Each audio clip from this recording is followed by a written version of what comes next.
Hey guys, Kamina the Coach. Welcome back. If you're new here, my name is Kamina the Coach. I've been working living abroad forever, it seems like, well before all the nonsense. So some of the videos on this channel are about working and living abroad. I'm also a late discovery transracial adoptee. If you don't know those terms, it's all right. This may not be the channel. Those videos may not be for you. You'll find a lot of videos on my channel about working through adoption trauma and reunion process. And there are some videos on here just about living a better, fuller, happier life. I don't do videos very much anymore because in general, I often don't have a comfortable space to do videos. Yes, this is a comfortable space, but I'm in work and my doors are pretty thin. And really, if you just stood outside the door, you could probably hear me talking. My voice is a little bit lower than normal, so you may have trouble hearing me over my heater because my heater is blowing air. In the summer or in the hot months, I don't do videos in here because my fan is going. Anyways, so that's why there haven't been any videos in a while, not regularly. I did one before election because I felt pressed, and rightfully so. And so this video is really more geared at people from the United States. I think it's also, I've moved away from using the word expat because it's divisive. Using the word American is elitist because we're all on the North American continent. Mexico, Canada, and the United States. And South Americans are also Americans, they're South Americans, so try to be careful with that. But anyways, this is aimed at people from the United States who are getting ready to make this move to Mexico.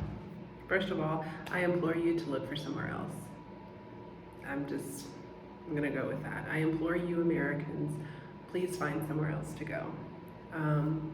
So the election of the second term of Trump directly affected us. It affected us immediately. Prices of everything have gone up. There is a VAT now of like 20%. We can't order items off of Amazon Mexico anymore, off of Amazon United States anymore.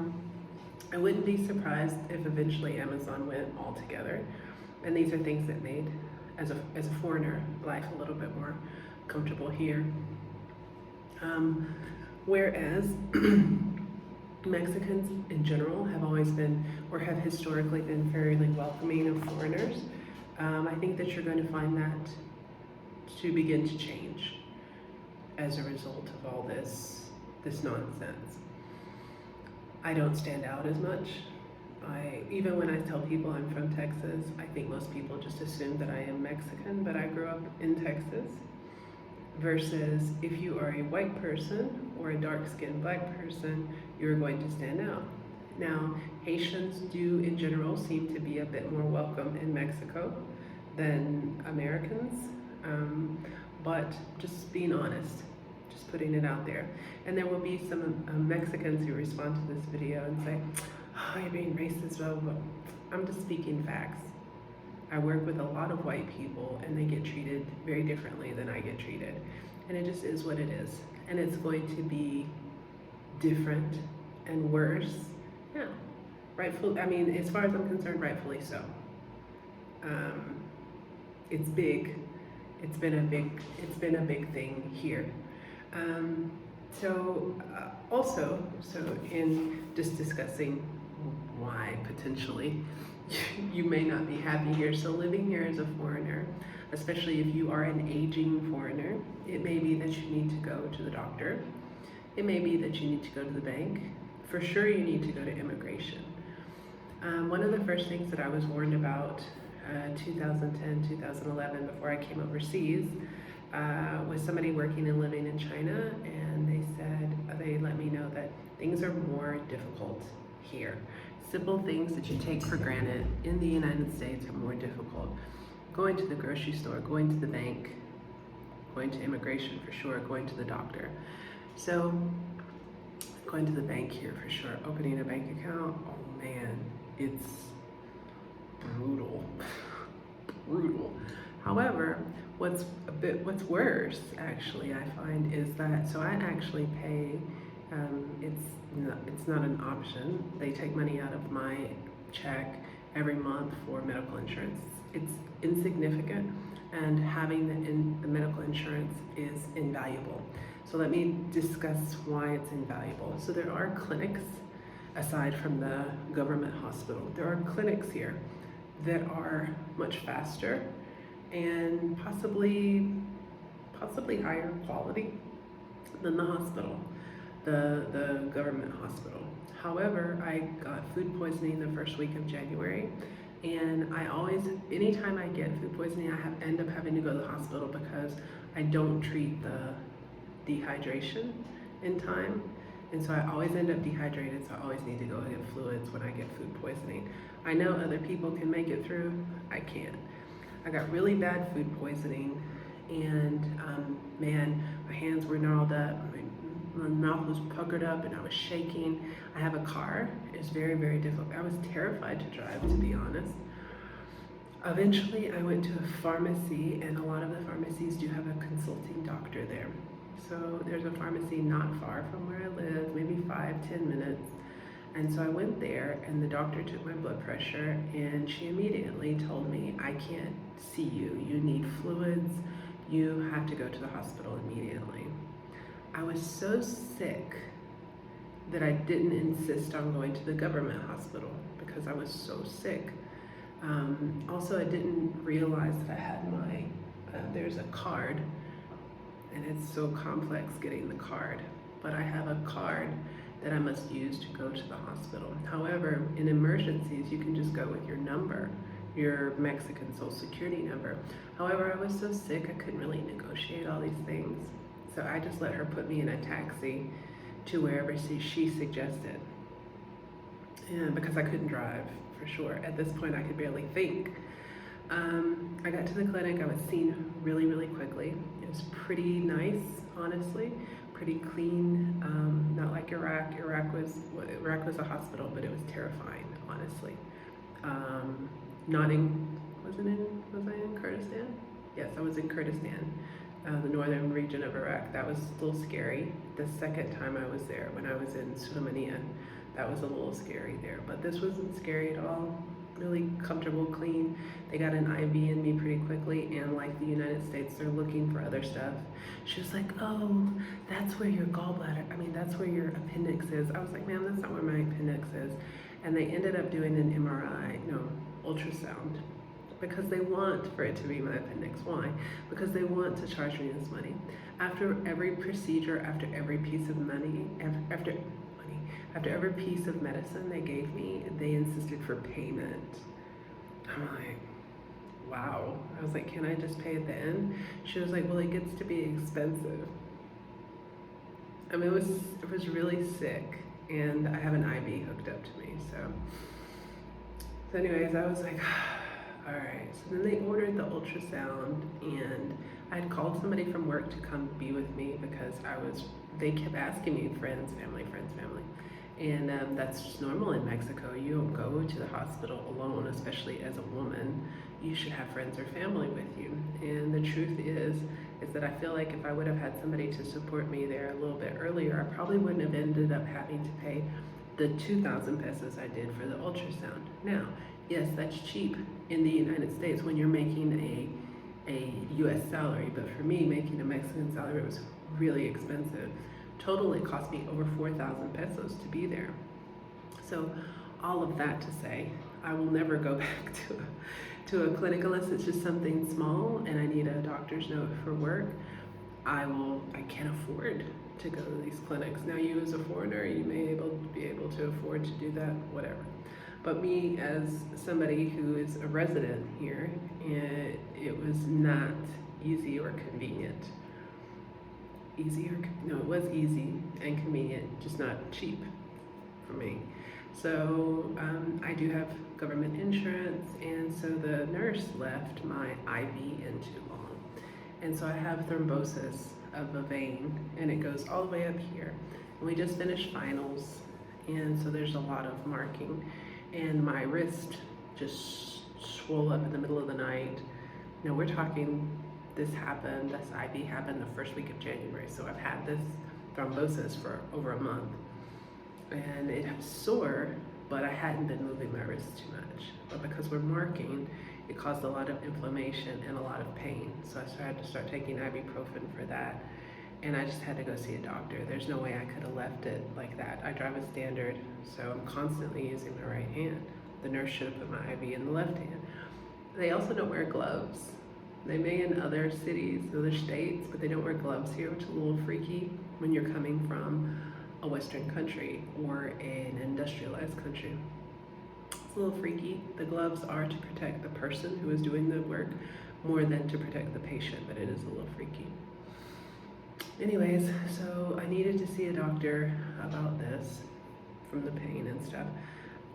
It's not simple. You need to be there early in the morning. They only take 4 patients. So we have, because I'm working at this university, we are mixed with the electric company, and so us with the electric company. The electric company here is federally funded. It's subsidized as well, so it's not a private institution, so they also have access to government insurance. So our clinic is just for those workers and just for UTM. Or the university I work at. It seems like a small number of people, but the electric company is pretty big, and so is UTM. So it's a lot of people, and they will only take 4 people a day in the morning. The appointments start at 7, but people are lining up at like 5 in the morning just to get in line to be seen. Well, if I'm sick, I don't want to do that. That's why I couldn't have done that with the food poisoning. You can go ask for an appointment, but you're not gonna get so they do appointments in the afternoon after that, or in the late morning after those 7 o'clock appointments. But those appointments fill up really quickly, and you're lucky to get one. I was very lucky that there had been cancellations, so I was able to get an appointment for the next day. Most people, it's months. 2 months is normal. So I couldn't do the early morning thing. I went to go try to get an appointment, and the nurse or the secretary of my doctor looked at my card, and she was like, "This is clinic 7, and you're here in this card. It says 4." She's like, "So you have to go get that change before I can book you in the system." She was like, "There's 2 cancellations for tomorrow. I want to get you in, but you have to go get this change." Now that was a whole day process, just getting the card, lining up at 5 o'clock in the morning, and all this paperwork. It is a lot. A lot of people I work with don't have the card just because they don't want to go through the hassle of going to get the card. I mean, all day. We were done maybe by 1, and we had lined up at like 5 in the morning. All day, pretty much. Rough. And outside, it's all outside too. They don't let you in, and you have to wait outside. So it's very, very, very, very cold, and then very, very hot. Anyway, so she's like, "You gotta go have it changed." I'm like, "Oh God, this is gonna be hellacious." So I have to go down to the archives and beg this lady to change the number. And she's like, "Oh, you need to go through the process, blah, blah, blah, blah." I'm like, "Oh man, I'm not doing this." And I was like, "Please," I was like, "I'm in pain." I was like, very nicely, by the way, very nicely, because you're not gonna get anything in Mexico by being rude or aggressive with people, Americans. I know how you do. I know how you do. You're not gonna get anything from a Mexican by being rude and aggressive, nothing. Your entitled attitude isn't going to serve you here, I promise. So I'm very, very nice, very, very like beggy. I'm like, "Please." And she was like, "All right, so write this letter," because this is a government document. So she's like, "I need you to write a letter to the director of the hospital asking for the change." I'm like, "I need to leave and come back." She's like, "No, it can be handwritten." I can speak Spanish and I can understand Spanish. It's so embarrassing. But I can't read or write in Spanish. Read minimally, write minimally, but not what she wanted me to do. And they've turned off the signal to phones inside the hospital, so I couldn't use a translator. She was like, "Just wait." So she has a person there. Like, I've essentially cut in line because there's like lots of people waiting. And so she finishes with the person that she's with, and she hand wrote what I needed to write. So I copied that, my name, blah, blah, blah. And so she printed this paper for me. She was like, you can go make your appointment with this. She was like, but I need your electric bill. What? She's like, I need your electric bill and I need a copy of your ID. There's no copy machine there. You have to go get the copy. She's like, yeah, I need that tomorrow. I'm like, I forgot. But she's like, and you'll have to come back to have the page put in your card, your medical card, with a new picture. I'm like, and seriously, all they did was fold this piece of paper. When I went back the next day, fold the piece of paper, staple it in this little book, and staple my picture in there, and her little official rubber stamp is the only thing I couldn't have done at home. Whatever. But this is what I mean. This is where, I mean, okay, so I went and saw my doctor yesterday. I finally had my appointment, so I had to go back and try to get I was there an hour before my appointment, running around trying to get that page put in my card, and still it was time for my appointment and still hadn't accomplished that. I won't give you all the painful details, but it was a lot of, I got my steps in yesterday. It was a lot to get that done. So I didn't get it done before my appointment. My doctor's secretary was like, never mind, it's fine. She was like, I'll come get you, you can have it done after. Seeing the doctor was, well, you know how it is, not long at all. Definitely the shortest part of my visit. And diagnosed me pretty quickly and prescribed me some anti-inflammatories and something for pain. I'm like, all right. And while I was there, I was like, well, let's go ahead and get a physical in. So she ordered blood work. Oh, and what she prescribed me some medicine and prescribed me a shot. But she doesn't do her shots. So you've got to go to the pharmacy to get the medicine and get the shot. And then you've got to go to the emergency room, which is outside. You can't go through the hospital to get to the emergency room. You have to go out of the hospital and go around to go to the emergency room to get your injection. I was like, oh, okay, I'll do that last, because then she ordered labs. She ordered an EEG. Is that the one for the heart? EKG.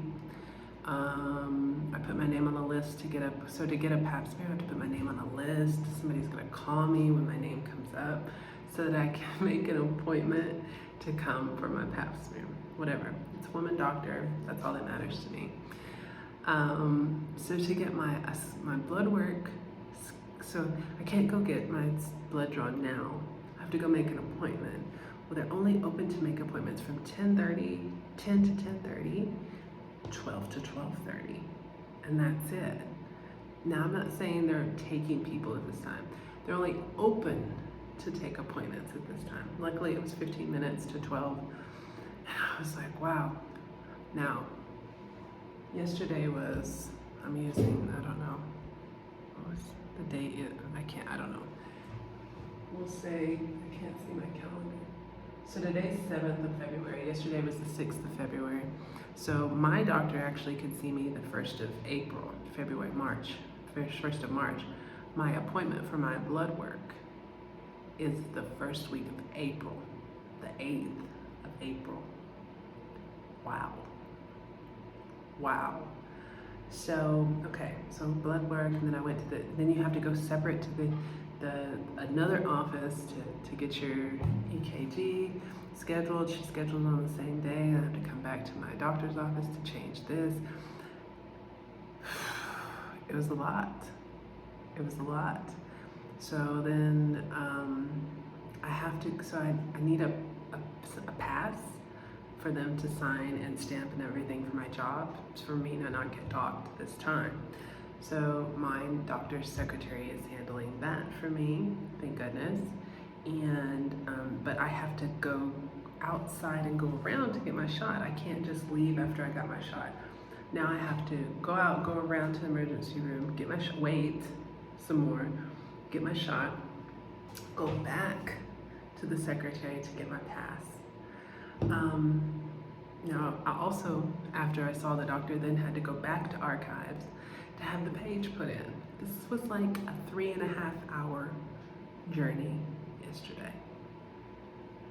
3.5 hours for things that would take, and I see people from the United States lose their minds over sitting 30 minutes waiting on a doctor's appointment. Now imagine, it's not just this, there's just so many reasons. You being here in this country is making it, it's driving up prices, and the only economy that you're helping is the already rich. Because I know how y'all are. You're not gonna buy local, you're gonna go to Walmart. So you're gonna give all your money back to the United States. And you're gonna stay in a very nice place. You're not gonna stay someplace that's rented by a local living normally. No, you're gonna stay at a nice place, which is owned by somebody who's already doing well. Most Mexicans work 6 to 7 days a week, 12 to 14 hours a day. You have no idea what it's like to be a Mexican and live in this country and have a family and have a life. I have no idea how they do it. But I know that you're not coming here because you have compassion for the people. You're only coming here because you feel bad for yourself. But do you feel bad for these people? Do you feel bad for the people that were forcefully returned here? I can see very clearly why people put their lives at risk to cross the border. I can see very clearly. Personally, I can't see why they stay. Well, because it's hard to cross back and forth. Just let them get their visas so they can go work, so they can come home. Most of them want to come home. But they've made it so difficult to cross back and forth. They can't do that. Not going to get into the politics of either country. There's a lot of stuff politically on both sides. But what can you do? You can find someplace else to go. Barbados, you're looking for someplace warm. Go to Barbados or something. Barbados is very, very Western. They're doing very well for themselves. Versus Mexico is not. They're trying to progress and trying to heal and move forward and do better. But the truth is that they're not. It's nowhere near close to American standard, United States standards. And if you want those standards, you're only going to come here and make the rich richer. And that you're not helping anybody. So anyway, my 2 cents, sticking to it. If you're going to come, if you're bound and determined to come, learn Spanish other than Duolingo. Make sure you have lots of patience. Learn to say, good morning, how are you? And make sure that you do it before you start demanding things from people. Check that patience bubble. Anyways, as always, my name is Camina the Coach, sending you a love, light, peace, and joy. And until next time, I'm out. Peace.